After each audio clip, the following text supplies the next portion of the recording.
नमो तस् भगवतो अरहतो सम्मा सम्बुद्दस्स। नमो तस् भगवतो अरहतो सम्मा सम्बुद्दस्स। नमो तस् भगवतो अरहतो सम्मा सम्बुद्दस्स। साधु साधु साधु। श्रद्धावान उपासक उपासिकागण, इस सुंदर धर्म में एक विशेष बात बताई गई है।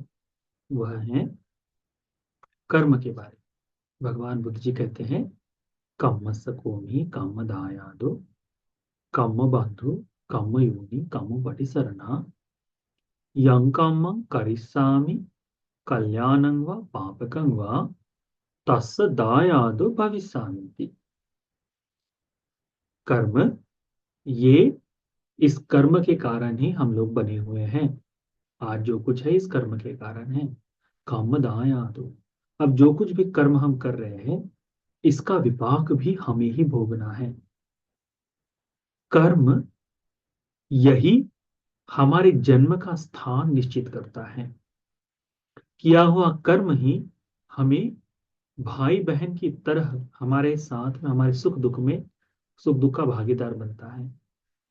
ये किया हुआ कर्म ही हमारे ज्ञातियों की तरह, हमारे रिश्तेदारों की तरह हमारे साथ आता है। और कर्म ही हमारी शरण है। काम पटि सरना।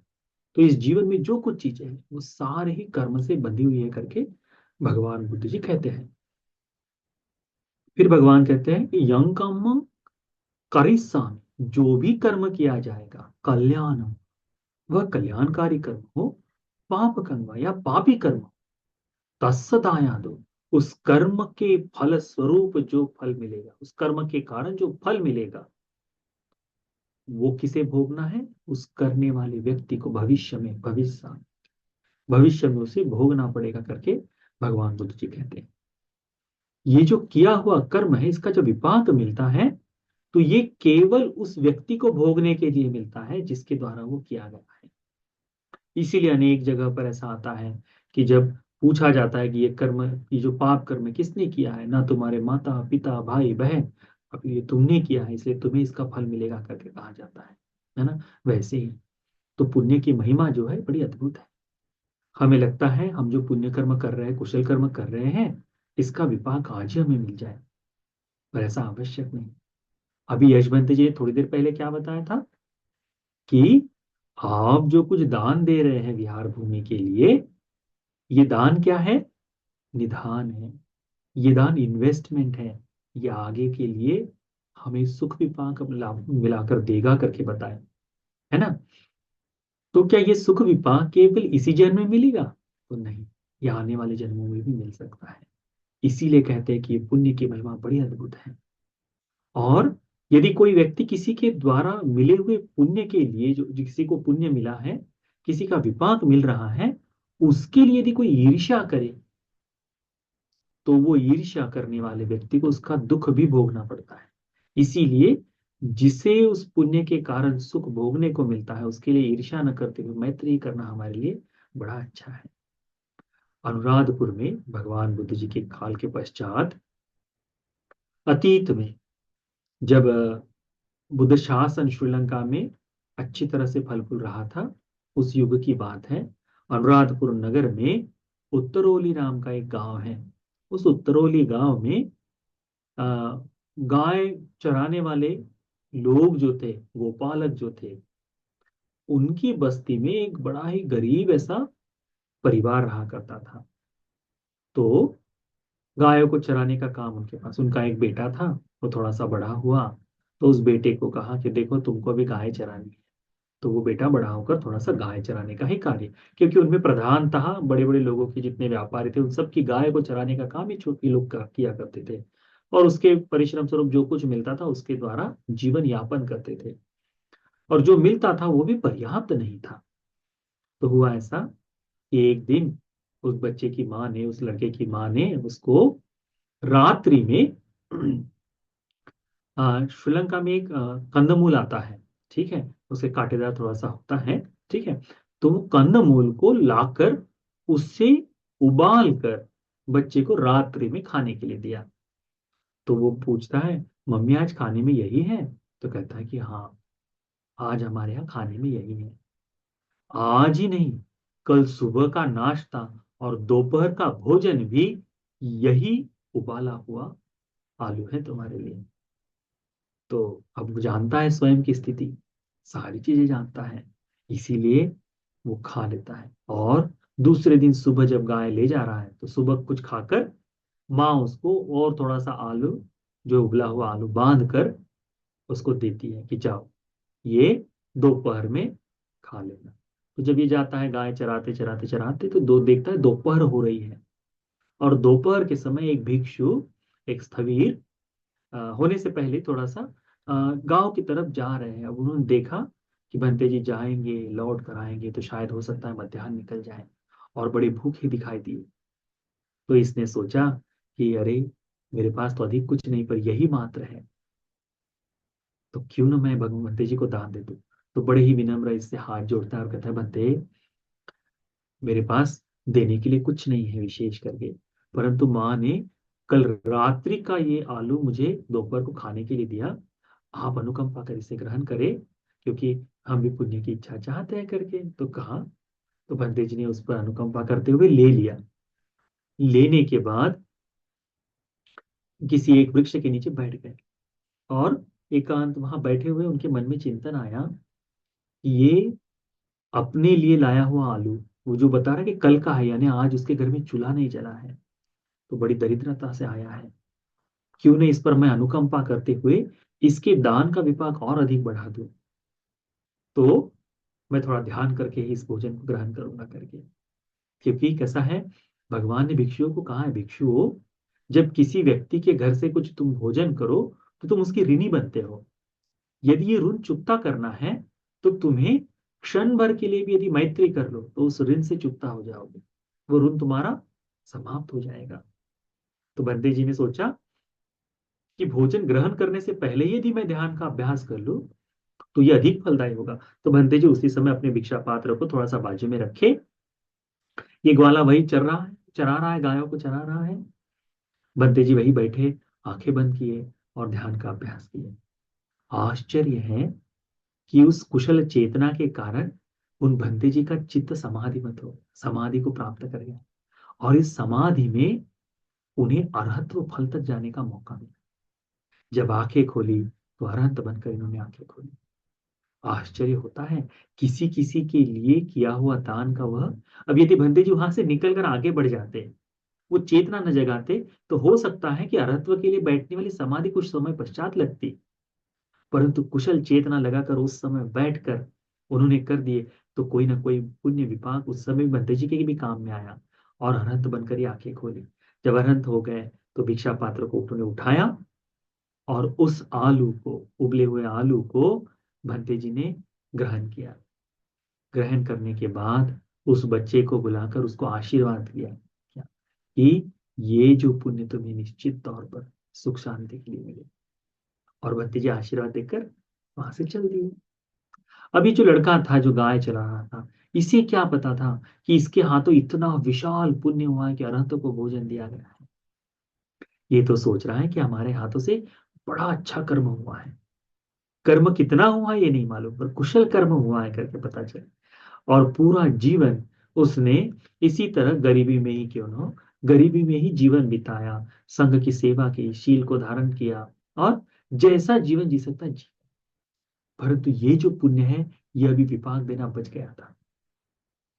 उसी गांव में मरने के बाद ये युवक जब बड़ा हुआ, उसके बाद जब मृत्यु हुई इसकी, मृत्यु पश्चात उसी गांव में किसी एक महिला के गर्भ में जन्म लिया। वो महिला जो थी वो भी जन्म से गरीब ही थी, ठीक है, वो गरीबी थी, उसके घर में जन्म लिया। तो जिस दिन इस बेटे का गर्भ में जन्म हुआ, उस दिन उस अनुराधपुर के जो उत्तरोली गांव में, उत्तरोली नाम, उस गांव में एक बड़ा सा तालाब था उत्तरोली करके। तो उस तालाब, उत्तर नाम के तालाब ही में एक सोने का पात्र कलश वह चमकते हुए लोगों को दिखने लगा। और अब सोने का पात्र चमक रहा है तो क्या होगा? सब लोग जाकर उसको पकड़ने की कोशिश, पर किसी के हाथ नहीं आए, किसी के हाथ नहीं आ रहा है। एक महिला बड़ी तेज थी, वो बहाना बनाकर नदी में उस पानी में उतरी, तालाब में उतरी और उसको पकड़ने की कोशिश की। जैसे उसको पकड़ा, तत्काल उसके पुण्य में नहीं था तो उसके हाथ से स्लिप होकर और थोड़ा सा आगे चला गया। ये और थोड़ा सा आगे गई और पकड़ने की कोशिश की, तब भी छूट गया।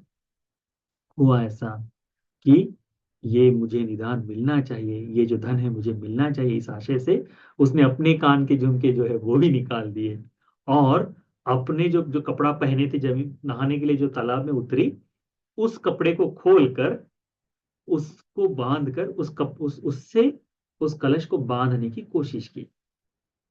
हुआ ये कि जैसे उसने गांठ बांधी उस कपड़े को, कलश को, वैसे ही वो बहुत दूर भाग गया। अब महिला के शरीर पर वस्त्र भी नहीं और कलश भी नहीं। दौड़ते दौड़ते भागते भागते किनारे पे आई, किनारे पे रखे हुए वस्त्र पहने और चली गई। उसको भी मन में आ गया कि अब नहीं हो सकता। गर्भ में बालक जैसे जैसे बड़ा होते गया, थोड़ा थोड़ा, तो ये चमकने वाला जो जो स्वर्ण पात्र है, ये समय समय पर बाहर आने लगा। तो गांव के आसपास के लोग आने लगे और देखने लगे कि आश्चर्य, सोने का पात्र किसी के पास नहीं आता। तो सब कहने लगे, ये पुण्य मेरे पुण्य में है तो पात्र नजदीक आ जाए, ये मेरे पुण्य में है तो मुझे मिल जाए करके कहने लगे। किसी के पास नहीं। ये महिला भी अपने एक दूसरे छोटे बच्चे के साथ, अपने बेटे के साथ वहां गई। उसने भी देखा, अरे सुंदर सोने का पात्र है। और किसी एक दिन देखकर तो आ गई, किसी एक दिन उसके मन में आया, नहा उसी तालाब में कपड़े धोते जाते समय या नहाते समय कुछ कार्य करते समय उसके मन में आया, क्यों ना मैं भी देख लो। तो कहा, जैसे ही वो पानी में उतरी थोड़ा सा आगे, ये कलश उसके नजदीक में आ गया और उसकी पकड़ में नहीं आया। तो कहने लगी कि जिसके पुण्य में ये पात्र है उसके नजदीक आ जाए। तो कलश और थोड़ा सा नजदीक आया, तो इसने पकड़ने की कोशिश की। वो महिला उस पात्र को पकड़ नहीं पाई। फिर कहती है, अपने पॉइंट पर हाथ रखा उसने कि उसको लगा कि ये नजदीक आ रहा है तो निश्चित है, यदि ये पात्र मेरे गर्भ में पलने वाले पुत्र के पुण्य से है तो यह घर में विराजित हो जाए। तत्काल वो पात्र धीरे धीरे निकल कर उसके घर में जाकर अलमारी में बैठ गया। जब ये महिला घर गई, अब ये जो हो रहा था, अब उसको थोड़ी ना पता था कि ये पात्र मेरे पास आएगा, तो देखने वाला कोई नहीं, गांव के किसी को नहीं मालूम कि ये सोने का पात्र उसके घर में गया है। किसी को नहीं। ये घर में भी महिला उस पात्र में से हाथ डालकर कुछ निकालने की कोशिश करे तो खाली, कभी कुछ नहीं। हुआ ये कि ये पुत्र जैसे ही जन्म लिया, जन्मने के बाद ही उसमें से सिक्के खलक कर गिरने लगे।